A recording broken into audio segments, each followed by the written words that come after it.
அல்லாஹ் கொடுத்த அமிர்தம். நீண்ட நாள் ஆயுட்காலத்துக்கு அல்லாஹ் வந்து நம்ம மனித குலத்தை காக்கிறதுக்காண்டி அனுப்பிச்ச ஒரு உணவுப் பொருள்ன்றாங்க கெஃபிர். உலகம் முழுக்க சர்க்கரை நோய் வராமல் தடுக்க, வந்தவர்கள் அளவு குறைக்க, இது நோக்கி ஒரு வேட்டையாடுற மாதிரி வச்சுக்கோங்க. அதுல இது பெரிய ரோல் பிளே பண்ணும். பால் இருக்குல்ல, நம்ம பாலை உர ஊத்தி தயிர் ஆக்கும். உர ஊத்த தயிர் ஊத்தாம இந்த கெஃபிர் கிரைன்ஸ் ஊத்திட்டோம்னா அது கெஃபிர் ஆயிரும்.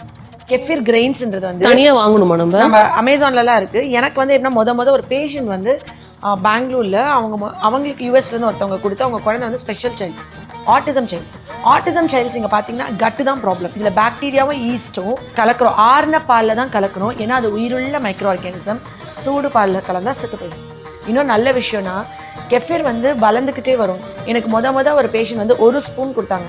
அவங்க குழந்தைக்கு வந்துட்டு இது இருந்தது, ஆட்டிசம் இருந்தது. பயங்கரமான கேஸ் ஸ்மெல் இருக்கும். கட்டு ஒழுங்கா இல்லாதனால ரொம்ப ஹைப்பராக இருப்பாங்க. யோசிச்சு பாருங்களேன், ரெகுலராக தயிர், பழைய சாதம், இந்த இட்லி, இந்த மாதிரி ப்ரீபயோட்டிக் ப்ரோபயோட்டிக் உள்ள உணவு சாப்பிட்ட குழந்தைங்களுக்கு கிரேவிங் ஃபார் ஜங்க் ஃபுட்ஸ் இருக்காது. It's open challenge. ட்ரை பண்ணி பாருங்க. குழந்தை நிறைய சாக்லேட் சாப்பிட்றாங்கன்னா, நம்மளே இந்த பிரபஞ்சத்தில் ஒரு கிருமி தான். இந்த பெரிய பிரபஞ்சத்தில் எல்லாருமே ஒரு லிவிங் ஆர்கானிசம்ஸ். யோசிச்சு பாருங்க. அதில் நம்ம வாழ்றதுக்கு நல்ல கிருமியும் இருக்கும், நம்ம உடம்புல கெட்ட கிருமியும் இருக்கும். இந்த நல்ல கிருமி நம்மளுக்கு கிரேவிங் கொடுக்காது. கண்டதையும் ஒரு பசிக்கு நல்லா ஏதாவது ஸ்நாக்ஸ் சாப்பிடணும், ஒரு கண்டதையும் சாப்பிடணும், ஒரு நொறுக்கு தீனி சாப்பிடணும், அந்த கிரேவிங் கொடுக்காது. இந்த கெஃபிர் வந்து ரெகுலராக நீங்கள் குழந்தைங்களுக்கு கொடுக்கும்பொழுது அவங்க கட்டில் வந்து நல்ல ஃபஸ்ட்டு 4 நாள் வந்து வயிறு கொஞ்சம் ஊற்றிட்டு பேட் ஸ்மெல்லோட கேஸ் போகும். ஏன்னா இது பேட் பாக்டீரியாவை கொல்லும். 2021 19 2017 3 ரிசர்ச் நடந்திருக்கு கிருத்தி.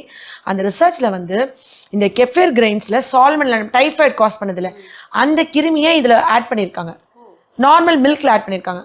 மில்கில் அது எப்படி வளர்ந்துச்சுனோ இதில் அது கலந்த அளவை விட எவ்வளோ குறைஞ்சி காணாமல் போச்சுன்றது ரிசர்ச் பண்ணியிருக்காங்க.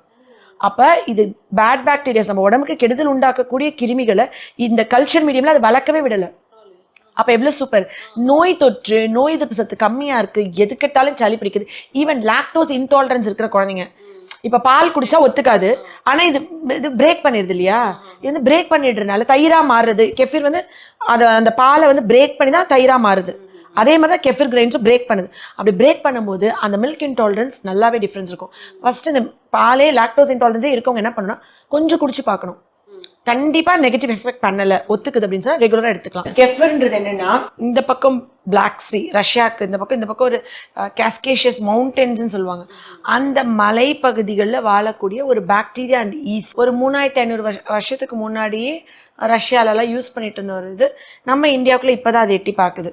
எப்படி நம்மளை வந்து ஆங்கிலேயர்கள் வந்து ஒரு கிராம்புக்கும் ஏலக்காய்க்கும் மிளகுக்கும் இங்கே தேடி வந்தாங்களோ, அந்த மாதிரி அங்கே இருக்கிற நல்ல விஷயத்துல நம்ம போய் கொண்டு வந்து நம்ம மக்களுக்கு பண்ணிக்கணும், நிச்சயமா பண்ணணும்ல. அந்த மாதிரி ஒரு விஷயம் தான் கெஃபிர்.